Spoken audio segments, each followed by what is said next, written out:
Well, welcome everyone to this month's edition of Cabaret Conversations through the 92nd Street Y New York School of Music. As always, I am your host, Michael Kirk Lane. And I am absolutely thrilled to be joined by an artist I admire in this art form, someone I have enjoyed watching as they have grown in this art form in the last few years. He is a MAC nominee for Male Vocalist. He was the 2022 recipient of the Bistro Award for Theatrical Performance in Song. His show, A Place for Us, a celebration of Jewish Broadway, has been performed to sold-out audiences around the world. He was named the Jewish Week's 36 under 36 list, one of their award recipients there, and his debut album, Live at Birdland, is available now. Please welcome to Cabaret Conversations, Ari Axelrod. Hi, Michael. Hello, Ari. Welcome to Cabaret Conversations. I'm so thrilled to have you be part of this series. I am honored to be here. We are both Midwestern boys. Yes, we are. From Michigan. We are both from very close to each other. I'm actually in Michigan right now because I am teaching my college students at Siena Heights University. So I know your parents are watching this evening, and I'm like 40 miles from them right now. Great. That's how it should be. Isn't it? And you, of course, this is the first time I think in this series that of the normally focuses on New York artists, that neither of the people are sitting in New York at this moment, because you're down in Florida celebrating our dear friend Phyllis's birthday. Yes, that is correct. That is correct. Yes, I'm here at Temple Beth Shalom in Century Village in Boca Raton. How fancy for Phyllis. Yes. Well, I always start in these with some backstory. So let's talk about how the Midwestern born and raised boy from Ann Arbor took the travel first to St. Louis and then to New York. So what was that journey for you, Ari? Oh boy. Well, if you hear shickling in the background, that's my dog Leo. I just assumed Leo was going to show up at some point during the show. Of course. At some point he'll make a grand. Not yet. So my brother still is. He's an artist. He's fabulous. Writer, actor. Growing up, he did a lot of musical theater, and I played drums, and I cooked, and I played football. I didn't. Wait, you had a catering company as a child, right? Yeah, it was called the Olive Branch. I started it in first grade, and I would go to. I would come to school with menus, and the menus consisted of things like Israeli salad and chocolate cake and challah, and I would deliver everything in used pizza boxes, and actually, made a few bucks, but I couldn't have done it without my parents. So I don't know a first grader that could have a fully functioning catering business at 6 years old. Right. But acting wasn't my thing. But I was very competitive and saw that he was getting a lot of attention, and I wanted the attention that he was getting. So what's the age difference between you? Years, but he's almost a foot taller than I am. So I used to joke that I was literally and figuratively in his shadow. I'm a Jewish 6 feet. I'm 5'11 3/4. He is generically tall, just very, very tall. But I wanted, I wanted to get what he was getting. I really hate telling the story because the entering into it was by no means glamorous. It was purely selfish and in some ways narcissistic. And then I fell in love with it. I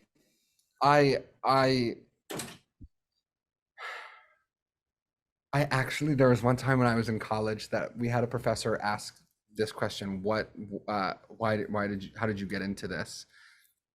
And I thought that answer was not a good enough answer. So I to embody another soul and to tell stories. And his feedback was, how about you try this again and this time tell the truth? And I wrote, because my brother did it. And he gave me an A. But I think that whatever the door into Mhm. the craft is, and then you find your own way. And what it was I was in the first graduating class in my high school. It was a brand new high school, and the theater program was very young. And we had a neighboring another high school in the same high school district that had, you know, their band and their orchestra and their choirs had Grammy Awards. And they had a partnership with University of Michigan's musical theater Oh. department. So Ashley Park went there, and people like Robert Hartwell and E. Ty Benson directed there. And so I wanted to do theater at that rival high school, and I Mhm. did. And then the principal at my high school would stand outside of her office and say to the people walking next to me during passing time, "We don't associate with traitors." So I really never liked going to my high school. So this is the also unglamorous part. That is not how an educator should be responding. Oh, but the best part of that story is that that same year that she did that, she won Principal of the Year for the state of Michigan. So she's wonderful. If Um, anyone's really interested, you can go Google that and find out.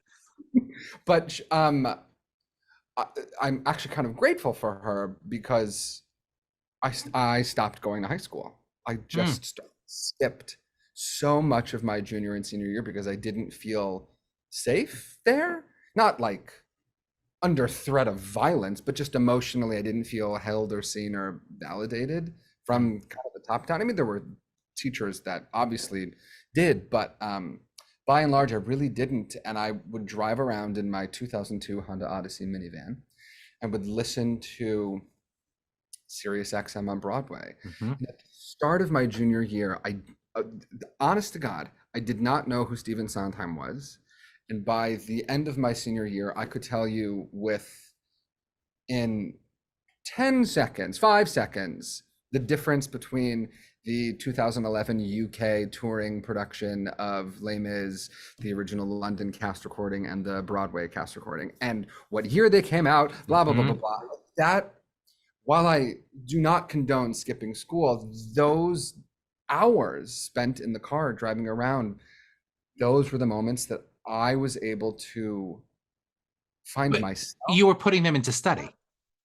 Yes. You may not have been studying what the high school was asking you to because you were driving around and not in class, but you were in study.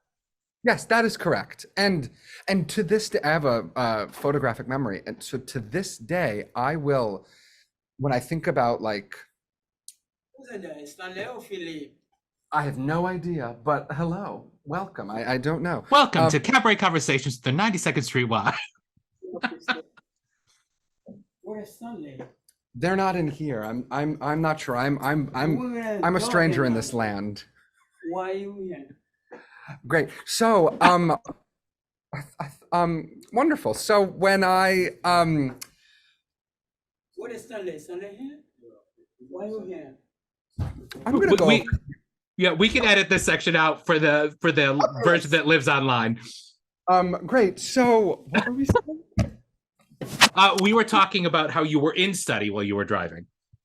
Yes. So to this day, I have a photographic memory. To this day, when I'm trying to think of like, okay, Chicago opened on Broadway in 1975, Cheetah Rivera, I will still see the ticker that the radio that I had in my car. So those hours spent in the car skipping high school, which again would not recommend nor condone, still serve me. I'm fascinated by the fact that you were able to for so long. So my school had this thing called mastery learning, which basically means that if you got a grade on a test or a quiz or a project that was anything lower than an 80%, you could retake the test until you got an 80%. Mm-hmm.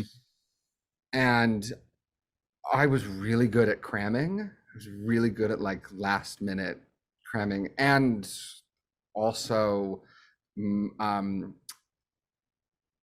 I got a D- in geometry, but my geometry teacher wrote my letter of recommendation for college. So it wasn't that they didn't like me. So they wanted to make they wanted to help me out and make it work. I didn't like going. I didn't enjoy being there. But there were some teachers that were just unbelievable, And I just did one of my shows back in Ann Arbor in August, and that geometry teacher was in the audience, and my English teacher was in the audience, and my voice teacher from, it's just, I think they knew that that style of education was not for me, but they were still willing to, they were willing to meet me where I was at, and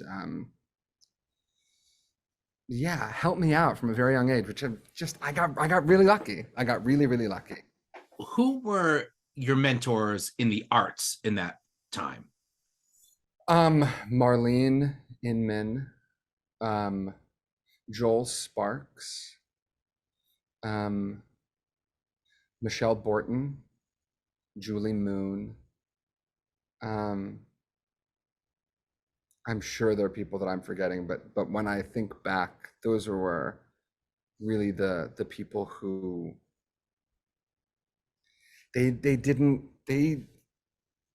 they understood why I was different, why I approached learning and theater and music, why I approached the world differently, even though I couldn't see it at the time. No, I couldn't quite. I didn't know I was different. I just thought that I was honestly, I thought that I was doing everything wrong when it came to education. Honestly, I never, Michael, I never in my wildest dreams thought that I would teach, ever. I thought the two jobs I would want least in the world, toll booth attendant and teacher. That is how much education growing up in the public school system was not for me. But I think that those teachers saw that I had a hunger to learn and that I was passionate about learning. They just were able to meet me where I was at and teach me in ways that were meaningful to me. Which is also, to finish the story of how I got to college, Lara Teeter, who is the head of musical theater at Webster, I auditioned for him and he said, pull up a chair, come sit down and just tell us about yourself. I cannot tell you what I said. I have no idea, I don't remember. But he said, I know that you don't have the best grades because I skipped a lot of school.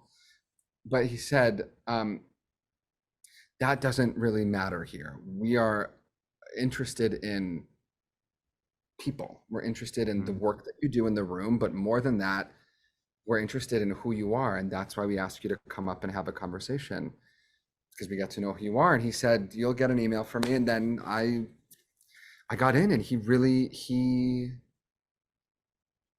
opened the door for me. And it was at Webster that I discovered Cabaret, because the summer after my junior year, I had brain surgery and was supposed to do a summer stock production of Oklahoma in Montana.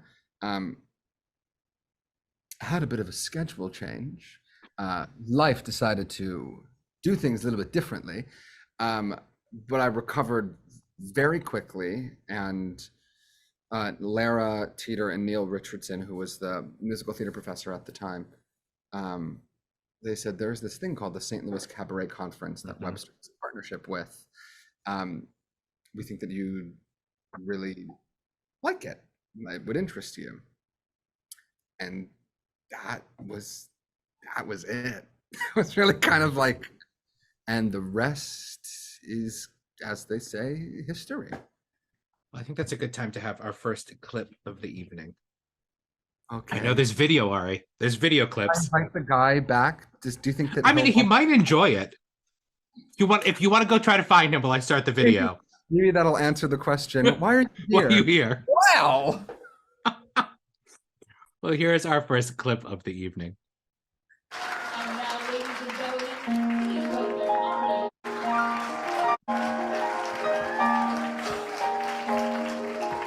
Oh,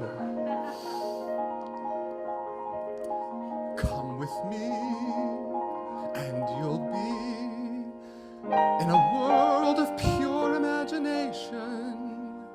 Take a look, and you'll see into your imagination. We'll begin with a spin, traveling in a world of our creation. What we'll see will defy explanation. If you want to view paradise, simply look around and view it. Anything you want to, do it. You want to change the world, there's nothing to it. I know a place where dreams are born and time is never planned. It's not on any chart, you must find it with your heart. Never, never land. It might be miles beyond the moon, or right there where we stand. Just keep an open mind, and then suddenly you'll find never, never land. You'll have a treasure if you stay there, more precious far than gold. For once you have found your way there, you can never, never grow old. Come with me.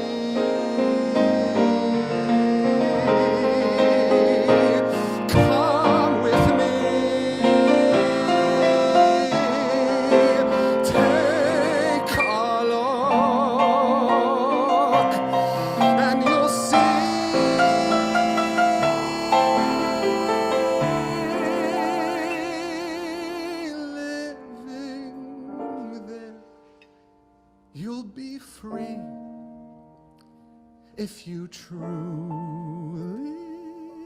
wish to be.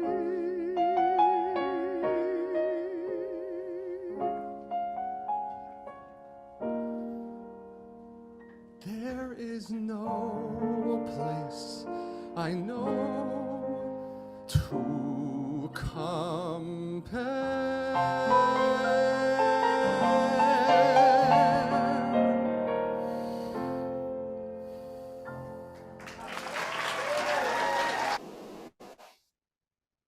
Who is your accompanist there? Larry Yerman.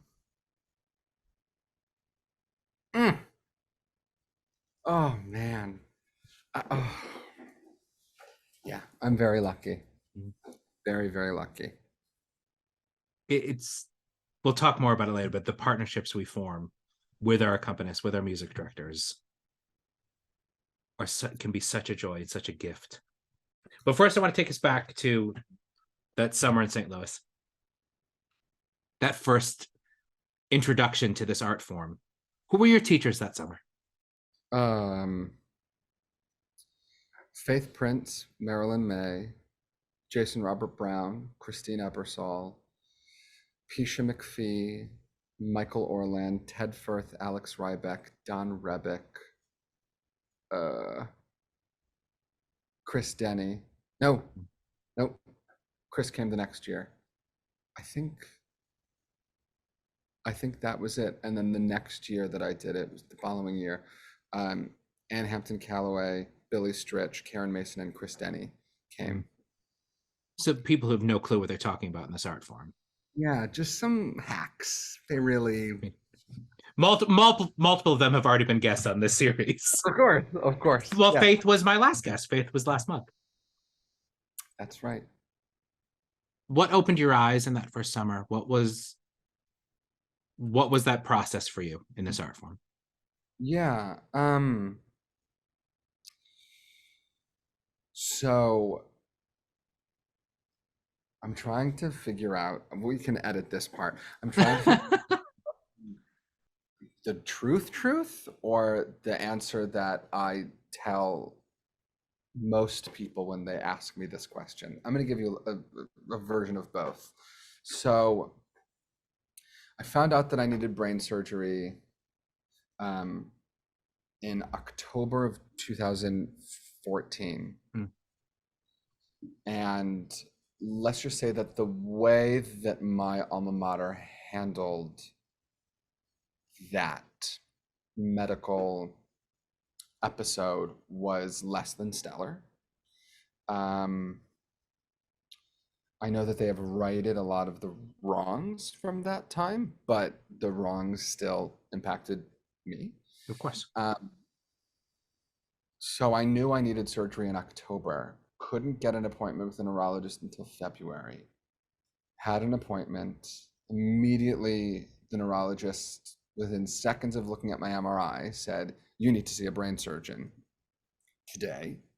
Ooh. And the surgeon said, "I mean, you always have an option. It's your body, but you really don't have an option." So my first response was, I have to call the dean of my department and see if they will let me leave to have brain surgery. And they didn't. That's not a question. They didn't. They said with 6 weeks left, if you leave now, you'll have to redo your entire junior year with the next year with the class below you. And this is very small. It was like classes of 20, 25 people I'd been with for 3 years at this point. I didn't really want to, there's already been an ensemble established. Anyway, I say all of that because I waited from October when I found out that I had this brain malformation, from October until May. I don't know if, no one prepares you for feeling like a milk carton with a potential expiration date. And there is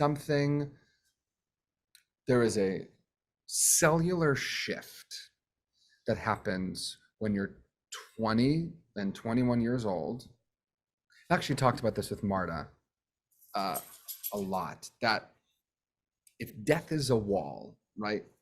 When you're 20, you think about it like life is a gymnasium, right? And you're standing at one end of the basketball court and death is the wall at the other end. When you're 20, you're like just at the free throw line of this side of the court. And then all of a sudden the wall on the other end of the basketball court moves to meet you right here. Well, that wall is not supposed to move. So walking around with the sense of the wall being here and going, I just started. It was terrifying, and having to shift and readjust with away from my support system, away from my parents, away from the people that raised me, was really hard. And then I lost a lot of myself. And other life things happened shortly before surgery. And then the surgery happened and I survived. And the other thing that people don't prepare you for is once that expiration date is a date that exists behind you, once you look at a calendar, my surgery was May 11, 2015. I had to live with the assumption that that was going to be my last day. Once it became May 12, 2015, that is a whole other shift that I was never prepared for, that once the wall is back, it never goes back to where it was. It just can't. What Cabaret opened up for me was, it allowed me, as Carrie Fisher said in her, I think it was an Oscar acceptance speech, take your broken heart and turn it into art. And Dick Gallagher said that Cabaret is the art of being yourself on purpose. The caveat there is you have to first know yourself Mhm. and be able to be yourself on purpose. And I had these people that I had grown up listening to, driving around while skipping school. My high school teachers, Faith Prince, Christine Ebersol, Jason Robert Brown, my truancy professors, my people who were professors in that educational space of Sirius XM on Broadway in my car. They were the people who, right after I was convinced I was going to die, these people I had grown up idolizing and finding comfort and safety and home and support with, they were the people who were bringing me back to life. Oh. And they saw something in me that I not only did not, but could not see at that point in time. I, for a long time, lived as if the wall was only ever going to be here. And so it wasn't worth finding meaning in life. And then once they were the ones that said, no, the wall's all the way over here again. You got to make your life worth something. You have time. You have time. I didn't know I had time. But they saw something in me and they nurtured me and they healed me. And the tool just happened to be Cabaret. I'm sure if they had taught me, no, that's not true. There is something special and unique about Cabaret. I was able to take the time to discover who I was, what I felt, why I felt what I felt, and what I was going to do with it, and put it somewhere and then share it with people. And I did not know that that was possible. And I don't know that I would have realized the impact of that had it been a different faculty at that moment in my life.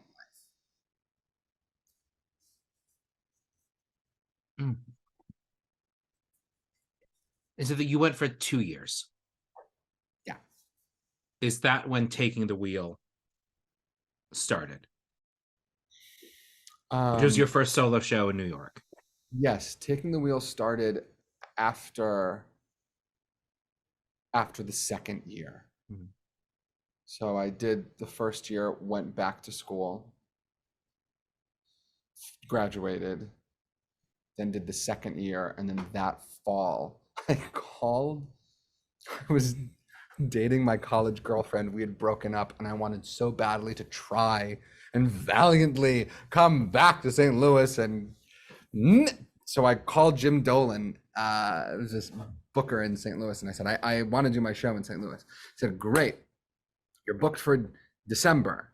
No, you're booked for October. It was the end of August. And I called Faith and I said, I'm booked to do my show in St. Louis. And she said, great. What show are you doing? I said, good. Yeah. That one. The one we haven't filled yet. And she said, okay, here we go. And then I sold 4 tickets and they postponed it to December, which was great because we bought ourselves more time. But while in New York, I was able to work with Chris Denny and Alex Rybeck and Ted Firth, and they created some beautiful arrangements. And then did the show in St. Louis in December, pitched it to Jen Tepper at 54 Below, and Amy Sapp, who was the late night coordinator, gave me my first New York yes, and was booked March 2017 at 54 Below at 11:30 p.m.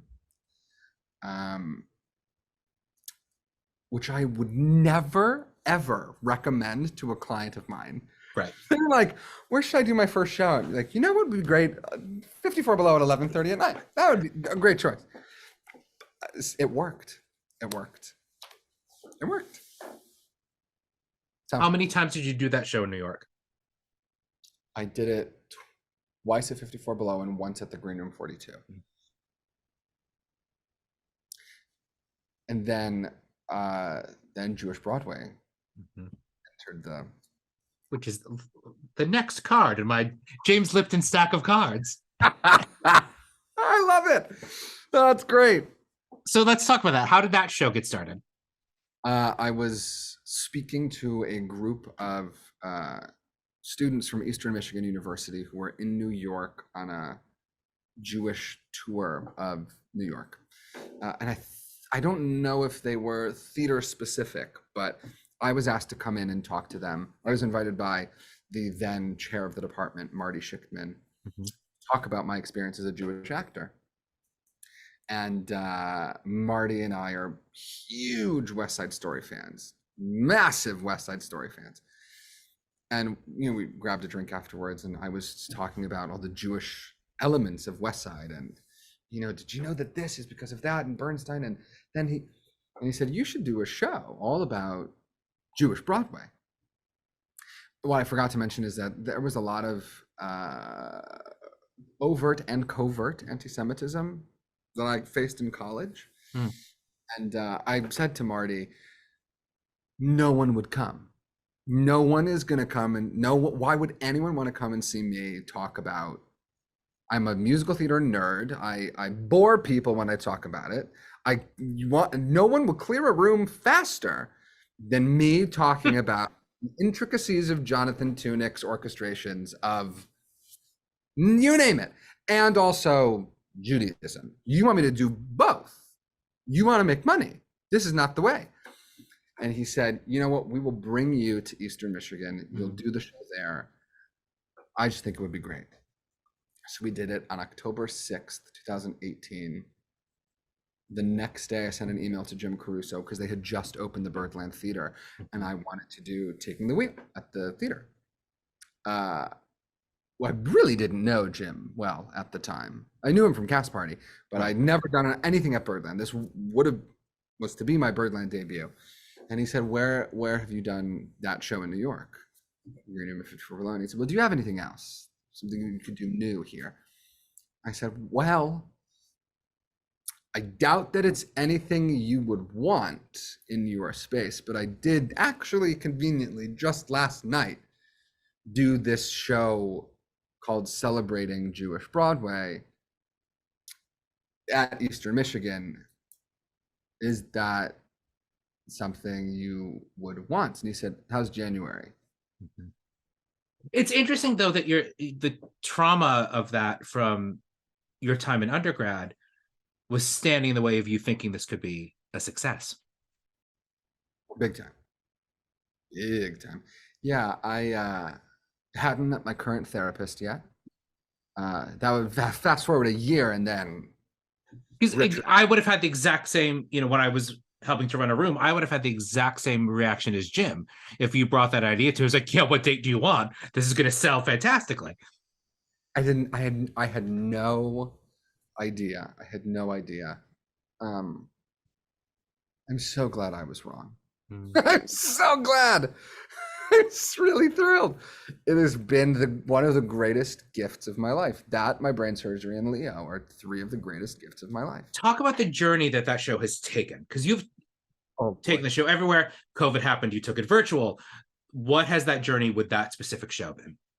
I did it Birdland January 2019. 2 more times that year. The third time, it was originally directed by Lena Kotrakis and music directed by Rick Jensen. The third time I did it at Birdland, Tova Feldschuh was my guest. She did her Wally Harper Gershwin 10-minute. Just unbelievable slice of Jewish musical heaven. Even though Jews don't believe in heaven, we do when she does that, Wally Harper. When it's Tova performing, you do. That's right. And that performance was the first time that I worked with one of my best friends in the entire world and former roommate and music director, Mike Stapleton. And we kind of completely repurposed and retooled the show. And then the next time we did it was in February of 2020 at the Beach Cafe, and then we Boca, February 26th, 2020. And I remember being in Boca listening to an episode of the New York Times The Daily podcast. I'm Michael Barbaro. You're listening to The Daily. Here's what you need to know today. And he was interviewing somebody who was like, yes, I have 2 months worth of canned food and 2 months worth of toilet paper and 2 months worth of prescriptions. And there had been one confirmed COVID death at that point in time. And less than a month later, I had COVID. So the show stopped, everything stopped. Everything, yeah. But I did Jewish Broadway on Zoom in June of 2020. And then I did it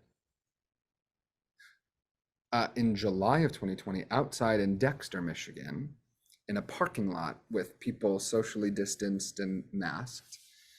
And then I don't think we did it again until February 2021 here in Boca, again, outside, masked, socially distanced in their courtyard. And then, oh God, I'm missing so many.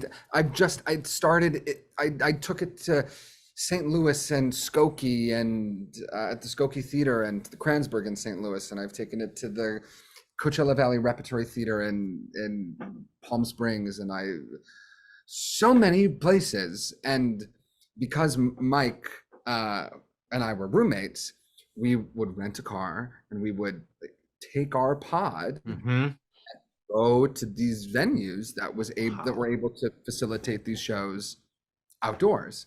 So I felt like my work stopped, but I never felt like my entire industry shut down and that I needed to reassess my life's work, because I was still able to, very luckily, still able to live with and travel with my music director safely and do this show places.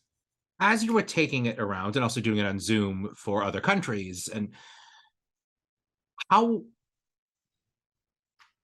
specifically because of what you've talked about, you faced in St. Louis, and how that stood in your way of maybe creating this show, how then, as the show became a success and you were taking it to different areas of the country, did the show change for these different areas? Did the audiences perceive it differently or receive it differently in the different areas? Yes, and it's still changing. Mike and I did the show yesterday at a community in Lake Worth, Florida. And during soundcheck, as is often the case with this show, we talk about what songs apply and what songs no longer apply, for better or for worse. Constantly rewriting patter to reflect the first time I did the show in 2018, life was one way for American Jews. 3 weeks later was the shooting at the Tree of Life Synagogue in Pittsburgh, which was the deadliest attack against Jews on American soil. I don't think I realized at the time how much of a demarcation that event was. I knew it was awful. I knew that it was unprecedented. I didn't realize how bad it was going to get and continues to get. So yesterday we had to rewrite the patter before our section about Parade. A whole section about Leo Frank. And every time I do this show, whether it's singing about the war in Ukraine, I sing about my ancestors who were murdered in an opera house in Ukraine. A year ago, I was talking about, with all that's going on in Ukraine, with the start of the war, there's always something that is timely. And someone said to me afterwards, said, I love that you're doing this show. And what timing? I said, unfortunately, I get that response every time I do the show. What timing? So I think that it would be irresponsible if the show was the same as it was in 2019, before COVID, before anti-Semitism is at its worst since the Holocaust. And also, we did the show in Kansas City in October at the JCC in Kansas City. That was the site of a mass shooting a little over 10 years ago. That where I walked into the building to do my show was where the mass shooting happened. And that was the first time that I felt like I wasn't as I was saying certain lines of patter, which are normally meant to educate and call in the audience, it was the first time I felt like I was preaching to the choir, and the people in that audience knew things that I could not possibly understand. Yeah, I think there's a sensitivity, and I mean, if as cabaret performers, when we look people in the eye and we deliver a lyric to them, if that is actively cultivating empathy, we have to first have a sense of who it is that we're talking to before we can empathize with them. To know that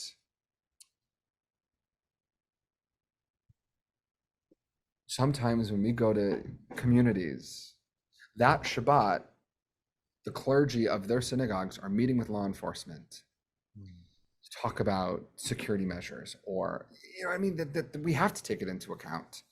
And it's also not lost on me that there are times when my name is on a marquee and the words Jewish Broadway are on the marquee. And there are times, much like when I am going to synagogue, the first thing that I look at when I hit the stage, it's not the eyes of the audience members, but it's the exit sign.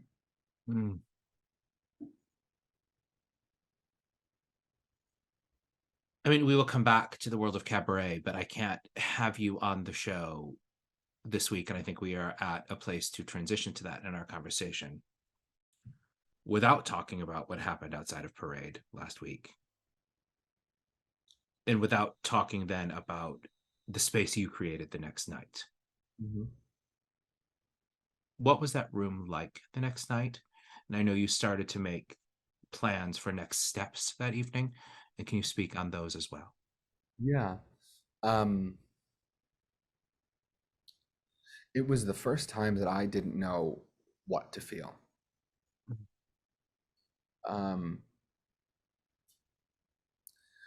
When Kanye said what he said, all the times that he said it, when Whoopi said what she said, when the mass shooting in Pittsburgh happened, you name it, I have been able to go, okay, let's look at all that's at play here. Let me sit, let me think. Okay, this is how I feel, this is how I'm going to respond. And I know that people use my social media as a tool.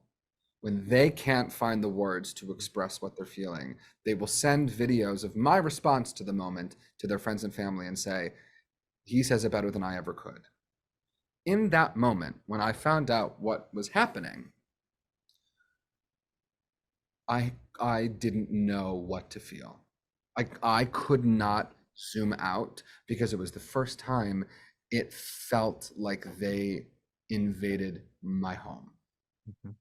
My home as a Jew, my home as a New Yorker, white supremacists in Manhattan, in Midtown Manhattan, Outside of a Broadway theater.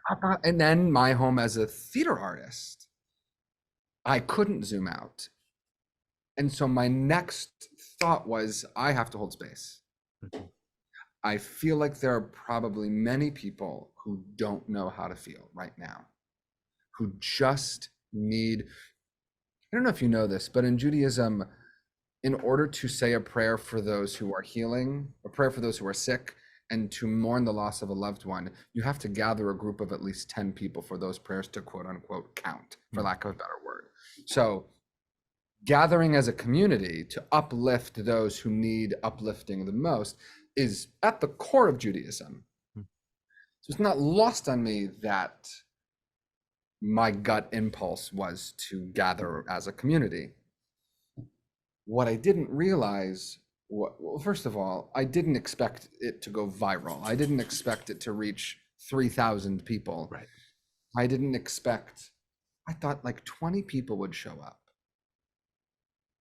There were almost 70 people who showed up with less than 24 hours notice. Right. People from the ADL board, the press was there, producers from the Allegiance and Parade, and cast members of Funny Girl and Leopoldstadt, people who are opening a production of Indecent at Fordham University.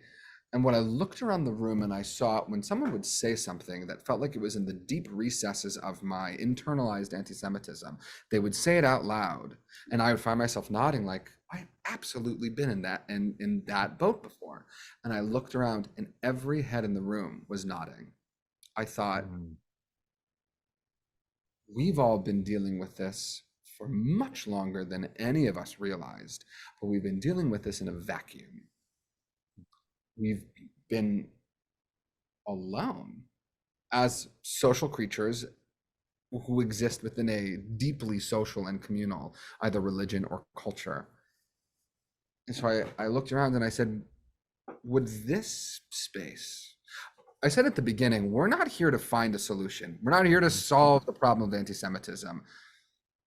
We're here to hold space, to be held, to be seen, and to empathize with others in our community and just hold space. If the path forward presents itself, we can walk down it together, but that is not why we're here. Mm-hmm.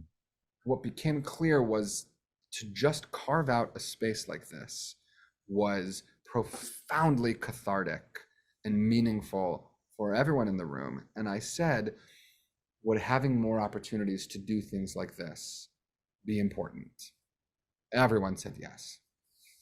So by the end of the night, we had formed a QR code for people to scan, and then they could open up a Google Sheet to fill out all their information. We had over 50 people submit their contact info, and the talk, there was conversation about, there are ongoing conversations about, I don't know how much I can say definitively, but there is talk of, there are plans in progress right now of starting an official Jewish theater advocacy coalition, space for Jews to gather, a place, an organization, a body to look to when Kanye says something, when the next anti-Semite says something, because there will be one, there will be many who say things, we release a statement. This is definitively how a collective body of Jews in the theater or in the theater world, this is how we are responding. The coronavirus is a virus that has symptoms. Anti-Semitism functions very similar to a virus. Microaggressive anti-Semitism is hard to pinpoint. It is very easy for us, for Jews, to invalidate our own feelings when we come across microaggressions. So having symptoms of microaggressive anti-Semitism so that we don't have to work through it in a vacuum, there can be resources for people to call and process what happened. Shabbat kits. I did a summer stock contract in New Hampshire, and you couldn't get Manischewitz or challah anywhere, and forget about Shabbos candles. So I did Shabbat with a loaf of Sara Lee bread, grape juice, and a lighter. But if we can have the opportunity to send a loaf of challah and some grape juice and candlesticks to people who are on a national tour and they can't get to a place to get the tools needed to do Shabbat, anywhere, any actor anywhere in the country that wants to be able to celebrate Shabbat, we can provide the tools. There are a lot of stories right now about Jewish death. If you go to the Strand bookstore on the Upper West Side and you go to the Judaism section, which is in the basement behind the staircase, Joseph Mengele's biography is in the Judaism section. The only thing that he has to do with Judaism is that he was the angel of death at Auschwitz. There are so many books about the Holocaust and about Jewish death in the Judaism section, and so few books and stories about Jewish life. And so what I am interested in doing is uplifting the voices of Jewish artists and creating a space where their work, their stories about Jewish life, how they lived, not just how we didn't die or how we died, those voices can be cultivated, not only to provide, hopefully, a space and funds and an audience to uplift their story, but at the very least for them to know that their story is worth telling. Much like how I needed to know that my story of celebrating Jewish Broadway, people wouldn't walk out. There is a place for that show and for other Jewish voices to share their stories in an unapologetically Jewish way. For those who are watching either live now or on the recording that will live on the 92nd Street Y New York's website. Will you be posting on your own website? Well, should they follow you on social media if they are looking for more information as these steps forward become public? Yes, follow me on Instagram at ariaxelrod.com. No, at ariaxelrod. Could you imagine if that was my Instagram handle? My Instagram. um, that would probably be where things land first. Mhm. I anticipate that we have an event coming up that will kind of serve as a hard launch. That will be hopefully announced to the press and have some sort of press release of sorts. If people don't have Instagram, how can they connect with you for information? Go to my website, ariaxelrod.com.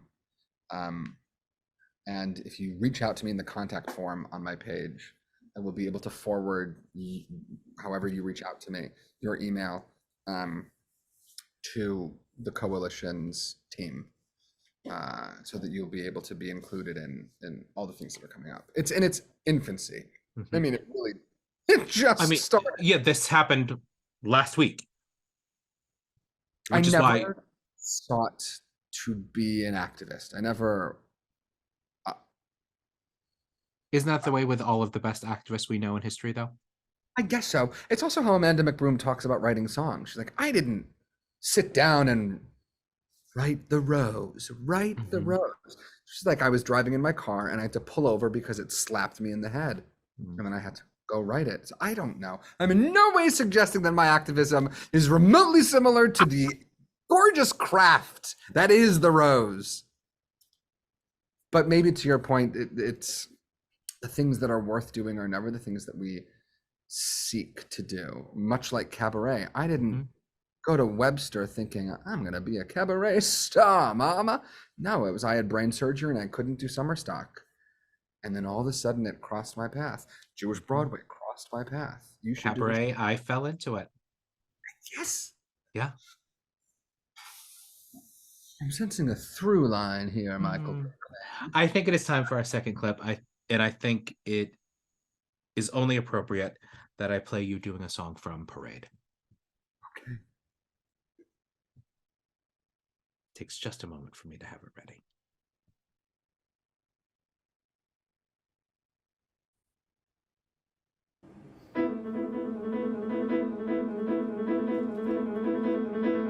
It means cancel all your parties.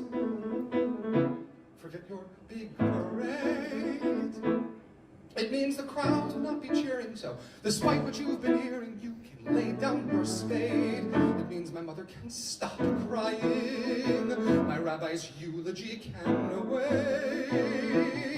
It means that Darcy can stop scheming, and my cousins can stop dreaming of their portion of my estate. It means no, this isn't over.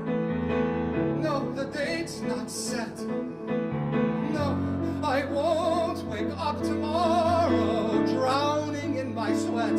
It means I've got the greatest partner any man can get. It means I'll never, ever, ever underestimate that woman, because this is not over.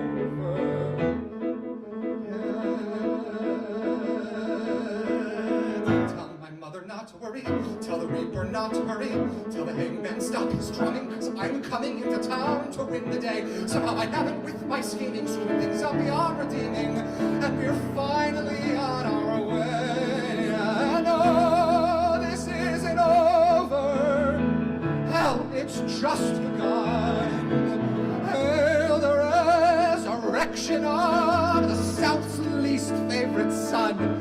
It means I took a vow for better, and two is better than one. It means the journey ahead might get shorter. I might reach the end of my rope, but suddenly, loud as a martyr, there is hope. Finally hope. And no, this isn't over. No, we aren't through. No, there's still a million things that you and I must do. And I would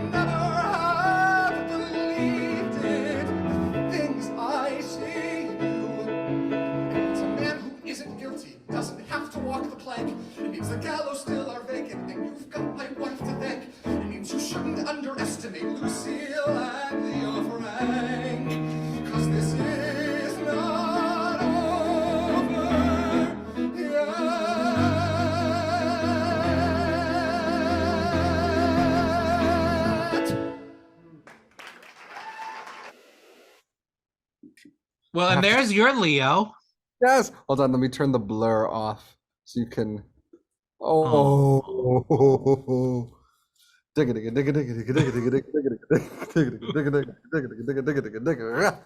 I have to say that was flawlessly played, flawlessly by the brilliant Mike Stapleton. Okay, you're free to go. I mean, we knew Leo would make an appearance at some point this evening. Of course. Talk to me about Bridging the Gap.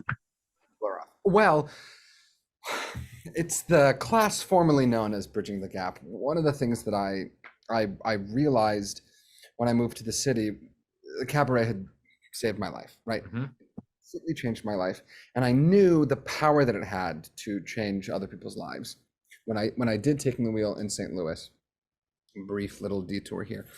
When I did my show in St. Louis the very first time, I was sitting at the counter at the Southwest Diner, and there's a woman sitting next to me. We ended up ordering the same thing, which was absurd because our orders were not on the menu. And we got to talking, and she asked me what I was doing back in town, and I said, I'm doing a show. I'm doing my show this evening. I said, if you want to come, I'll reserve a ticket under my name. And she said, I make no promises, but I will try my best. She came to the show, and afterwards she came up to me, tears in her eyes, and I said, you came? I'm so glad that you came. It's wonderful to see you. And she said, I wasn't supposed to be here tonight. And I said, well, I know. We met at breakfast. How would you possibly know when you woke up this morning that you were going to be here? And she stopped me and she said, you misunderstand what I said. I was not supposed to be tonight. When we met at breakfast, I was coming from the hospital after another round of chemo, and I was going to go to my favorite restaurant, sit in my favorite spot at the counter and order my favorite food. And then I was going to go home and make it all stop. But something told me to go see your show and to see you up there talk about, as a young person, talk about fighting for your life and finding meaning in living. You've inspired me to keep on fighting. And then a year and a half later, I got an email from her that she was in remission. So I knew the power that this art form has.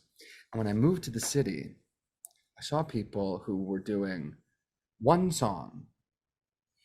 They called it a cabaret. I thought, that's not a cabaret. You're singing a song. It happens to be at the Laurie Beachman Theater, but that is not a cabaret. You were singing one song in front of a microphone. And then other people who were doing full shows, calling it a cabaret, and I'd sit there and I would think, I don't need to be here. They would be doing the same show if there was not a single person in this audience. This is not about us. It is about them and for them. And then I zoomed back further and I realized, where would they have learned? What training program is there for young professionals who want to do this?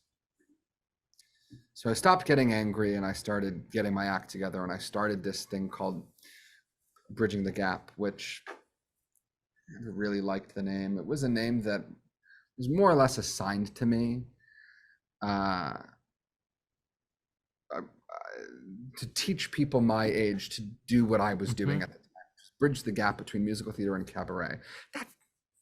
There were people who never sang a show tune, never sang a Broadway musical in the class. It was a fragment of what we did, but it was catchy and the marketing was great. But what I loved and what I still love is I watch people fall in love with music and storytelling and art, either all over again or for the first time for real, because they're given permission to find themselves in their art. There's a lot of rebuilding after leaving a BFA program for many people, I'd say for most people. And when you're holding space for students to be themselves on purpose, with purpose, magic happens. I don't call it Bridging the Gap anymore. Now we just kind of teach under my own name. But during COVID, I was fine not performing, even though I had shows coming up. I was like, you know what, I'd be fine if I never sang again. But the thought of not teaching, it made me burst into tears. I missed it so much, which is wild considering it was one of the two jobs I never in a million years, no matter how much money you paid me, would be a toll booth worker or a teacher. And here I was crying at the fact that I wasn't teaching. You and I mean, we obviously have, in some ways, our backgrounds are similar. We've approached this art form exactly. Growing up 40 miles apart from each other. Me a couple years ahead of you. It is interesting to me from that, now coming back to Michigan to teach this art form to students in that same space that you're saying, that they've spent 4 years learning how to be other people and have lost how to be themselves in some ways. And to give them then the permission to be themselves. Right. It's both permission and also it's what Faith and Christine and Pisha and all of them did. They didn't just give me permission, they encouraged me and empowered me. So it's one thing to say, yeah, I have at it. It's another thing to say, have at it. And while you're at it, use that voice of yours that has something beautiful to say. And it's not lost on me that their work in the audition room, when they were then asked to play other people, also drastically improved. Because to play another character, you have to be able to empathize. And if you're empathizing with a real person in the audience, when you're looking somebody in the eyes and you're delivering that lyric as if it is the most truthful truth you've ever said to anybody, that is cultivating empathy.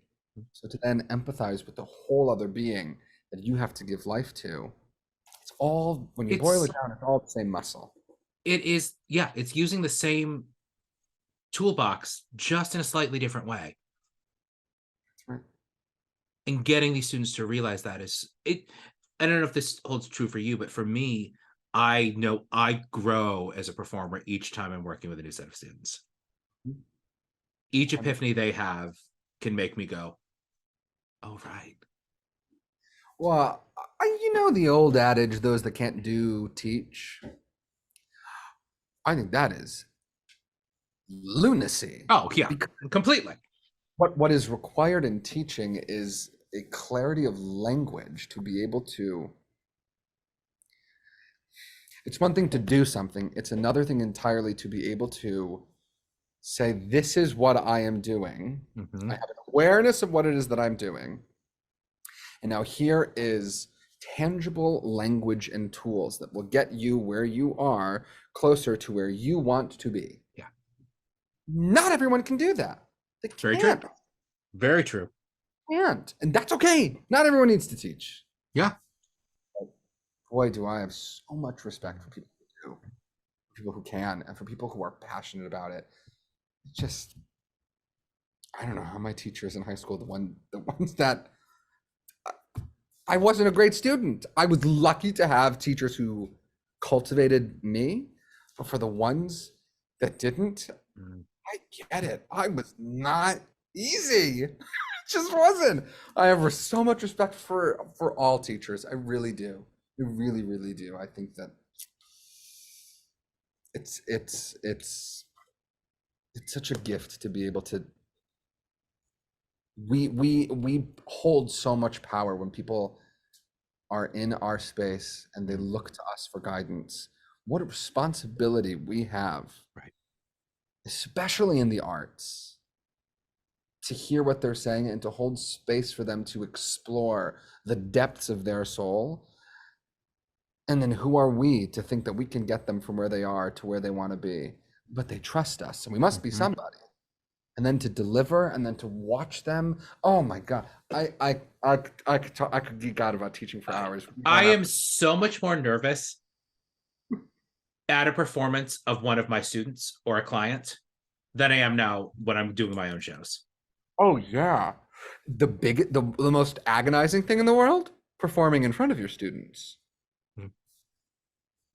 That is horrifying. It's like, oh, well, I know I said not to do the thing that I'm currently doing. Damn. Oh, stay in the song. Deliver the lyric. Oh man, I'm doing. Yeah, I was talking to Jeff Harner last night, and he said it's the agony and the ecstasy that to be in the audience watching a student do something, the ecstasy of watching them do reach the mountaintop of the song, and then the agony of not being able to go stop. Can we go back to that moment and just let's like rework that? Because at that point, Not yours. Giving that control back and saying it's yours now, own it. The next hour, It's yours. It's you. Make it happen. It is always interesting to me when I have people who I think of as my compatriots, who are my peers in this art form, on the show, because obviously I have a lot of people on the show who have been doing this forever and are quite lauded or are the master teachers of this art form. They milked it. But the reason I like to have people who also are my compatriots or are coming up underneath me even on the show is because it gives us an interesting chance to talk about where the art form is and where we think it's going. So Ari, what do you think the biggest challenges facing this art form that you and I both love dearly are right now? I have a lot of thoughts. I know you do. We've had some discussions of this previously. I think that when you look around audiences in cabaret rooms, and also when you look around who is doing cabaret, this is in no way to invalidate the people that are in the community and the people that are doing shows. It is just an observation. It is a lot of white people of a certain age, which is fabulous and beautiful, and I learn something from everyone when I'm in an audience of somebody's show. And also, I think it is important to recognize that if cabaret is the art of being yourself on purpose, and if we say that anyone can, everyone has a story. If Sonder is the belief that every person that walks through the world sees themselves as the protagonist of their own story, and that each person's story is worthy of being told, then that means it is our responsibility to make sure that all people have a space to tell their story. People of diverse socioeconomic backgrounds, racial backgrounds, gender identities, sexual orientation. Yes. It's different thing entirely to say you are welcome here. That is totally different from this space was created with you in mind. And I think that a lot of these cabaret spaces, while everyone is welcome there, I don't know that every space was created with all bodies in mind. And that is no fault to the, I'm not saying this as a blame at all. I'm saying it as an observation. And I think it takes it to the next step. When you look at the way cabaret is structured, I understand why, in order for these rooms to stay open, they need to book people that they can guarantee will sell tickets. And for people who don't have an audience yet, how can they guarantee that they'll sell tickets? And a lot of these venues, especially after COVID, and in today's economy, they can't take the risk. And I get it. I think that what we can do in terms of, that's where I think we are. What I would love to see is a nonprofit cabaret venue in the city. Some room that has a financial payment structure where there is cash flow coming in from avenues other than ticket sales. That there is grant money and a board and donors, and that will afford this space the opportunity to take a chance on somebody who might not have a built-in audience yet, but that space could be the building block, the foundation. If Jen Tepper and Amy Sapp hadn't said yes to me to do my show at 11:30 at night, we wouldn't be having this conversation. It takes your first yes. I think that a nonprofit structured cabaret room could be the beginning of a lot of people's first yes. A lot of people who, I totally understand, don't have the audience that would make for a reliable person to be on the calendar in terms of ticket sales. And if ticket sales is the primary way that venues are making money, It is the shift that happened, and we've talked about this on the show many times, of in the late 80s into the early 90s, the shift of how the model works in cabaret from I'm booking you, here's your guarantee, to the pay to play model that we're in. right? I think that we need one place. Apparently, I'm seeing this to be very true about myself in this moment.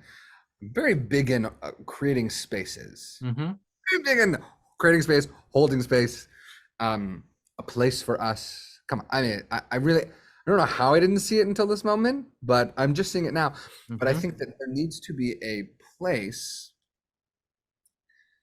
that is the first, I don't know if it's the first place, but a place that from its inception is built with the mindset of this place, this space, this room, this organization was built with all of you in mind. Right. So when we say you're all welcome here, here is all of the ways that we can prove from the bottom up, from the beginning of this place's genesis. Here is how that is not just verbiage. These are actionable steps that we have taken to ensure that this place was created with everyone in mind. And it's somehow how the model worked in some of the old days, where you were booking a headliner for your certain slots, and that the room's take of that was then able to pay the bills to, in those off-hour slots, give people their opening chance. Right. When the rooms used to have auditions. Oh, yes. That's right. I've heard Sidney Meyer talk about sitting in on auditions and the people that has crossed his path. And people who've gone on to Tonys and Grammys and Oscars who were nobodies and came into audition. But Sidney at that era had the opportunity to be like, yeah, let's make this happen for you. I remember at the Bistro Awards in 2020 when Maltby and Shire were being honored, and they said that a lot of our shows started in cabaret rooms. Yeah. And so it's not lost on me that why God, why? And, you know, I still believe you from Miss Saigon. Those lyrics were written by Richard Maltby. He had the arena to be able to flex his writing skills as a lyricist in clubs. Yeah. Without those clubs, we would not have the lyrical score of Mr. That's one example. The first place that Mandy Patinkin ever sang Finishing the Hat was the stage of the Beachman, because the space was there. They were rehearsing across the street, needed extra space, and so rehearsed downstairs at West Bank. I actually didn't know that. Yeah, the first place that it was ever sung in its entirety by Mandy was on the stage with Beachman. Pisses me off that there was such disdain for this art form from a lot of theater artists. Like, just don't want to go see a cabaret. But I also understand when a lot of the shows that I was going to as a cabaret singer when I first moved to the city were, I tell my students that when the spotlight hits you, you are not a sponge. You do not absorb the spotlight. It is not for you. When the spotlight hits you, you are a mirror to reflect the spotlight off of you and onto the audience, to illuminate aspects of their lives, their souls, their hearts, their spirits, their stories that they have not been acquainted with. Mhm. That is our job. It is about us. It's about the performer, but it's for the audience. But when a lot of cabaret that is done from people in the theatrical space, and sometimes people in the cabaret space, is about the performer and for the performer, I understand why people don't want to go. I get that. Who wants to be showered with narcissism for 90 minutes? I don't want that. It's a conversation that has been interesting on this series. The one people I'm specifically thinking about that I've had it with, who addressed it in an interesting way, are when Cheetah was on the show, or Lilius was on the show, or last month with Faith.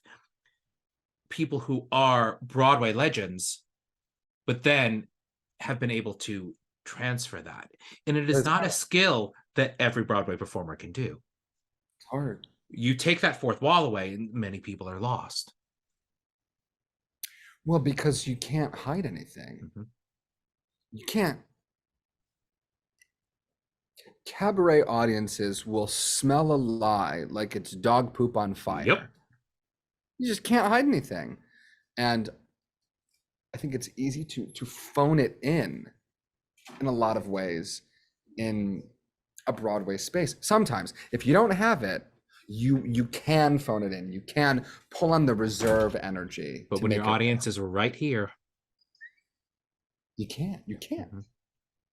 I hate to say, we are quickly running out of time, and I do soon need to turn this over to our audience for their questions for you. And I just got the 20-minute call from The show is in 15 minutes. the show is And dinner is almost over. fabulous. Would you like to say hi?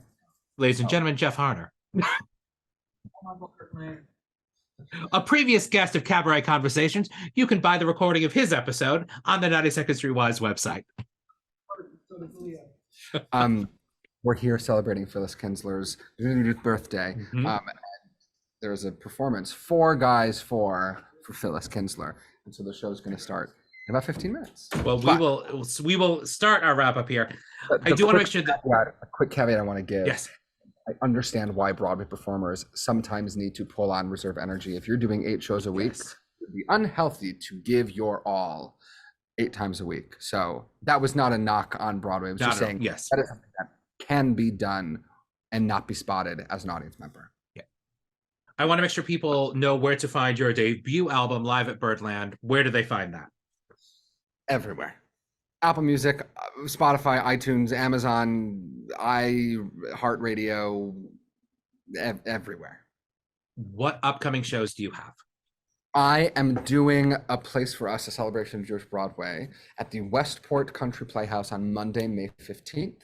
I'm also doing it at the Rosen Performing Arts Center in Wayne, New Jersey on Thursday, July 6th. And Wednesday and Thursday of this week in Boca at the JCC at the Sandler Center. On Wednesday at 7:30, I'm doing A Place for Us, a celebration of Jewish Broadway. And at Thursday at 2 p.m., I'm doing my album live in person. Fantastic. I have, as always, one last question, and then we will have one clip, and then we'll go to our audience questions before we wrap up this evening.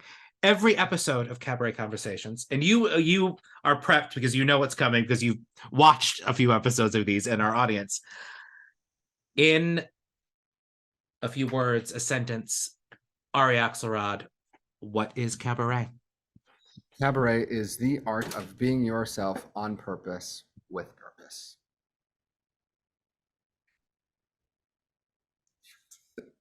I love that. Here's our last clip of the evening. And then afterwards, we will go to our audience questions. If you turn your camera on, you can wave and I will invite you in. Or if you have a question you do not want to ask yourself, you can put that in the chat and I will make that happen for you. From the mountains to the prairies to the oceans white with foam comes from Ha'el, Hagadol, Hagibor, V'Hanora, El Elyon.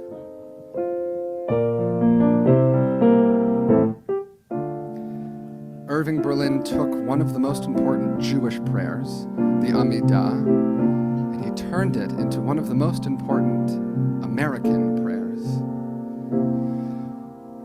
God bless America, land beside her and guide her through the night with the light from above, from the mountains to the prairies to the oceans white with foam. God bless America, my home, sweet home. From the mountains to the prairies to the oceans white with foam. God bless America, my home, sweet home.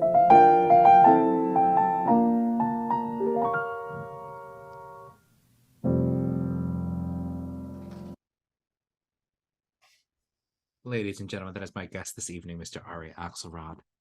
Ari, thank you so much for being a part of Cabaret Conversations tonight. Michael Kirkland, thank you for all that you do.